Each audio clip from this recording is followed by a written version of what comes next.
ज्याचा ना आदी ना अंत, तेच सनातन.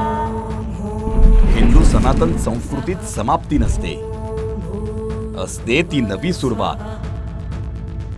प्रयागराज, जिथे या वर्षी 1.5 महिना चाललेल्या महापर्वात 65 कोटी भाविकांनी महास्नान केलं. महाशिवरात्रीला महाकुंभ पर्वाची सांगता झाली. पण हिंदू संस्कृतीत सांगता म्हणजे नव्या पर्वाची सुरुवात असते. प्रयागराजचा कुंभ समाप्त झाला आणि आता नाशिकच्या पवित्र गोदातीरी महाकुंभाची सुरुवात झाली. कुंभ केवळ एक सोहळा नव्हे, तर सनातन संस्कृतीचा आत्मा आहे. ही सांगता नव्हे, तर नवी सुरुवात आहे.